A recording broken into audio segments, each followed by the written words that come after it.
ಬಂಧುಗಳೇ, ಇವತ್ತು ಕರ್ನಾಟಕ ರಕ್ಷಣಾ ವೇದಿಕೆ ಮಾಲೂರು ನಗರದಲ್ಲಿ ಒಂದು ಹೋರಾಟ ಮಾಡಬೇಕು ಅಂತ ಅಂದ್ಕೊಂಡಿದ್ವಿ.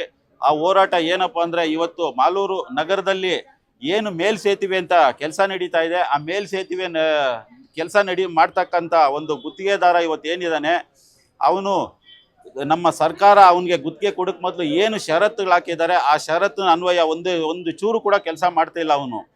ಈಗಾಗಲೇ ಮಾಲೂರು ನಗರದಲ್ಲಿ ಓಡಾಡಬೇಕಾದ್ರೆ ಇದೊಂದೇ ದೊಡ್ಡ ಒಂದು ರಸ್ತೆ ಅಂದರೆ ಅದು ಕೂಡ ರಸ್ತೆನೇ. ಒಂದು ಗಾಡಿ ಹೋದ್ರೆ ಒಂದು ಗಾಡಿ ಬರ್ತಕ್ಕಂಥ ರಸ್ತೆ ಆಗಿರುತ್ತೆ. ಆ ರಸ್ತೆನೂ ಮತ್ತೆ ಅವನು ಈಗಾಗಲೇ ಮಾಲೂರು ತಾಲೂಕು ಇಲ್ಲಿಂದ ಅಲ್ಲಿವರೆಗೂ ಏನು ಅಂಗಡಿಗಳು ಮುಂಗಟ್ಟುಗಳನ್ನೆಲ್ಲಾನು, ಮನೆಗಳೇನಿದೆ, ಅಂಗಡಿಗಳೇನಿದೆ, ಅದನ್ನೆಲ್ಲಾನು 2 ವರ್ಷದಿಂದನೂ ಇಷ್ಟು ಮೀಟ್ರ್ ಹೋಗುತ್ತೆ ಅಂತ ಪ್ರತಿನಿತ್ಯ ಅಳೆದಿದ್ದೇನೆ. ಯಾವುದೇ ಒಂದು ಅಂಗಡಿಗಳು ತೆರವು ಮಾಡಲಿಲ್ಲ, ಒಂದು ಮನೆನೂ ತೆರವು ಮಾಡಲಿಲ್ಲ. ಯಾಕೆ ತೆರವು ಮಾಡಲಿಲ್ಲ ಅಂದರೆ, ಅಂತ ಒಂದು ಮನೆ ಮತ್ತೆ ಒಂದು ಇವ್ರ ಹತ್ರ, ಮನೆ ಮತ್ತು ಅಂಗಡಿ ಮಾಲೀಕರ ಹತ್ರ ನಮ್ಮ ಅಧಿಕಾರಿಗಳೆಲ್ಲಾನು ಶಾಮೀಲಾಗ್ಬಿಟ್ಟು ಇವತ್ತು ನಮ್ಮ ವಾಹನ ಸವಾರರಿಗಾಗಿರ್ಬೋದು, ಪಾದಚಾರಿಗಳಿಗಾಗಿರ್ಬೋದು, ಮತ್ತೆ ಸ್ಕೂಲ್ ಮಕ್ಕಳಿಗೆ, ಕಾಲೇಜ್ ಮಕ್ಕಳಿಗೆ ಮತ್ತು ನಗರದಲ್ಲಿ ಪ್ರತಿನಿತ್ಯ ಓಡಾಡ್ತಕ್ಕಂಥ ಎಲ್ಲ ನಮ್ಮ ಸಾರ್ವಜನಿಕರಿಗೂ ಇವತ್ತು ನಮ್ಮ ಮಾಲೂರಿನಲ್ಲಿ ಈ ಒಂದು ಗುತ್ತಿಗೆದಾರನಿಂದ ಪ್ರತಿನಿತ್ಯ ಒಂದು ಅನಾನುಕೂಲ ಆಗ್ಬಿಟ್ಟಿದೆ. ನೂತನವಾಗಿ ಪ್ರಾರಂಭವಾಗಿರುವ ಶ್ರೀವೇಣು ಟಿವಿಎಸ್ ಶೋರೂಮ್ನಲ್ಲಿ ಟಿವಿಎಸ್ ಕಂಪನಿಯ ಎಲ್ಲಾ ರೀತಿಯ ಪೆಟ್ರೋಲ್ ಮತ್ತು ವಿದ್ಯುತ್ ಚಾಲಿತ ಬೈಕ್ಗಳಿಗಾಗಿ ಎಂದೇ ಭೇಟಿ ನೀಡಿ. ವಿಳಾಸ ಬೈಪಾಸ್ ರಸ್ತೆ, ಮಾರುತಿ ನೆಕ್ಸಾ ಕಾರ್ ಶೋರೂಮ್ ಪಕ್ಕ, ಕೋಲಾರ. ಹೆಚ್ಚಿನ ಮಾಹಿತಿಗಾಗಿ ಸಂಪರ್ಕಿಸಿ 9986833899 ಅಥವಾ 9986933299. ಅದು ಏನಾಗ್ಬಿಟ್ಟಿದೆ ಅಂದ್ರೆ, ಇಲ್ಲಿಂದ ಅಲ್ಲಿವರೆಗೂ ಹೋಗ್ಬೇಕಾದ್ರೆ ನಾವು ಇವತ್ತು ಮೂಗು ಮುಚ್ಕೊಂಡು ಓಡಾಡ್ತಕ್ಕಂಥ ಪರಿಸ್ಥಿತಿ ಬಂದ್ಬಿಟ್ಟಿದೆ. ಯಾಕಪ್ಪ ಅಂದ್ರೆ, ಇದು ಮಾಲೂರಲ್ಲ, ಧೂಳೂರು ಆಗ್ಬಿಟ್ಟಿದೆ. ನಮ್ಮ ಒಂದು ಇಲ್ಲಿ ಮಾಲೂರಿನಲ್ಲಿ ಯಾರೋ ಒಂದು ಗ್ರೂಪ್ ಮಾಡಿದ್ದಾರೆ, ಮಾಲೂರು ಧೂಳೂರು ಅಂತ. ಅದು ನಿಜಾನೇ, ಮಾಲೂರಲ್ಲ, ಇದು ಧೂಳೂರೇ ಆಗ್ಬಿಟ್ಟಿದೆ. ಅಂತ ಒಂದು ಪರಿಸ್ಥಿತಿ ನಮ್ಮ ಮಾಲೂರು ನಗರಕ್ಕಾಗಿದೆ. ಅದರಿಂದ ಈಗಾಗಲೇ ನಾವು ಏನು ಮನವಿ ಕೊಟ್ಟಿದ್ದೀವಿ, ಅಧಿಕಾರಿಗಳಾಗಿರ್ಬೋದು, ತಾಲೂಕು ಅಧಿಕಾರಿಗಳು ಮತ್ತು ನಮ್ಮ ನಗರಸಭೆ ಕಮಿಷನರ್ ಆಗಿರ್ಬೋದು, ಇವರು ಎಚ್ಚೆತ್ಕೊಂಡು ಆ ಗುತ್ತಿಗೆದಾರನ ಕರೆಸಿ ಕೆಲಸನ ನಿಲ್ಲಿಸಿ, ರಸ್ತೆ ಅಗಲೀಕರಣ ಮಾಡಿ, ಏನು ಅಂಗಡಿ ಮುಗ್ಗಟ್ಟುಗಳು ಮುಂದೆ ಬಂದಿದ್ದಾವೆ ಅದನ್ನೆಲ್ಲ ತೆರವು ಮಾಡಿ ರಸ್ತೆ ಅಗಲೀಕರಣ ಮಾಡಬೇಕು.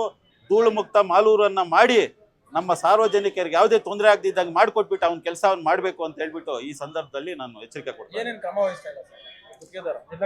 ಅವ್ನ ನಿರ್ಲಕ್ಷ್ಯ ಇಷ್ಟೇನೆ. ಏನು ಗೊತ್ತಾ, ಏನು ಮೊದಲು ರಸ್ತೆ ಇತ್ತು, ಅದೇ ರಸ್ತೆನಲ್ಲಿ ಅಂಗಡಿಗಳು ತೆರವು ಮಾಡಲಿಲ್ಲ, ಏನೂ ಮಾಡಲಿಲ್ಲ, ರಸ್ತೆನೂ ಅಗಲೀಕರಣ ಮಾಡಲಿಲ್ಲ, ರಸ್ತೆಗೆ ತಾರು ಹಾಕಲಿಲ್ಲ.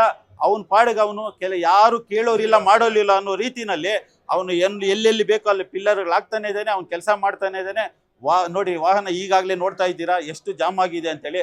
ಪ್ರತಿನಿತ್ಯ ಒಂದು ಸ್ಕೂಲ್ ಮಕ್ಕಳಿಗೆ, ಕಾಲೇಜ್ ಮಕ್ಕಳಿಗೆ, ಒಂದು ಆಂಬುಲೆನ್ಸು ಏನಾದರೂ ಕಾಯಿಲೆ ಬಂತು, ಇಲ್ಲಾಂದರೆ ಡೆಲಿವರಿ ಕೇಸು, ಇಲ್ಲ ಹಾರ್ಟ್ ಅಟ್ಯಾಕ್ ಆಯಿತು ಅಂತಂದರೆ ಒಂದು ಆಂಬುಲೆನ್ಸ್ ಹೋಗೋದಕ್ಕೂ ಕೂಡ ಇವತ್ತು ಕಷ್ಟ ಆಗ್ಬಿಟ್ಟಿದೆ.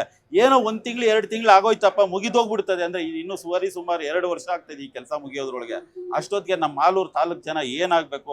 ಅದರಿಂದ ಮಾಲೂರು ತಾಲೂಕು ಜನ ನಮ್ಮ ಮೊದಲು ಬಂದು ಒಂದು ದೂರು ಕೊಟ್ಟಾಗ, ಇವತ್ತು ಎಲ್ಲ ಸಾರ್ವಜನಿಕರು ದೂರು ಕೊಟ್ಟಾಗ, ಮತ್ತು ಆಟೋ ಚಾಲಕರು, ರೈತ ಪರ ಎಲ್ಲರೂ ದೂರು ಕೊಟ್ಟು, ಆ ದೂರಿನ ಅನ್ವಯ ನಾವು ಇವತ್ತೇನು ಒಂದು ಹೋರಾಟ ಮಾಡಿದ್ದೀವಿ. ಆ ದೂರಿನ ಹೋರಾಟದ ಮುಖಾಂತರ ಅವ್ನಿಗೊಂದು ಎಚ್ಚರಿಕೆ ಕೊಡ್ತಾ ಇದ್ದೀವಿ. ನಾಳೆಯಿಂದನೇ ಅವ್ನ ಕೆಲಸನೂ ಕೂಡ ಮಾಡಬಾರ್ದು, ಕೆಲಸನೂ ನಿಲ್ಲಿಸ್ತೀವಿ.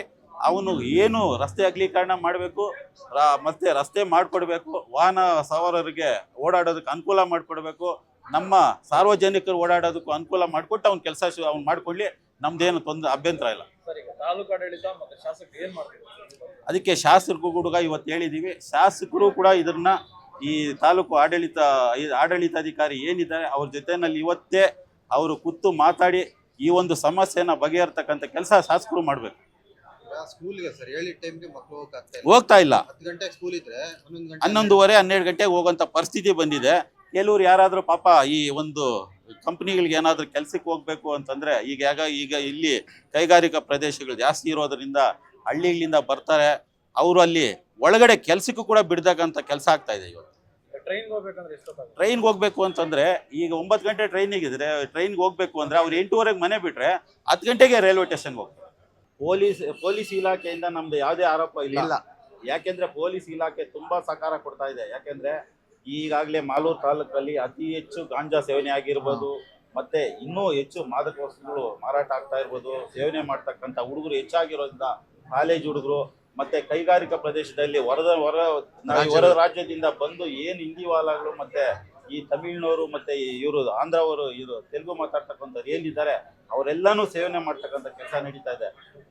ನಮ್ಮ ಸರ್ಕಲ್ ಇನ್ಸ್ಪೆಕ್ಟರ್ ಈಗಾಗಲೇ ರಾಮಪ್ಪ ಗುತ್ತೇದಾರ್ ಏನಿದ್ದಾರೆ ಅವ್ರು ಬಂದಾಗಿನಿಂದನೂ ಎಷ್ಟು ಅಂದ್ರೆ ಒಂದು 80 ಭಾಗ ಇವತ್ತು ಅದು ಕಡಿಮೆ ಆಗಿದೆ.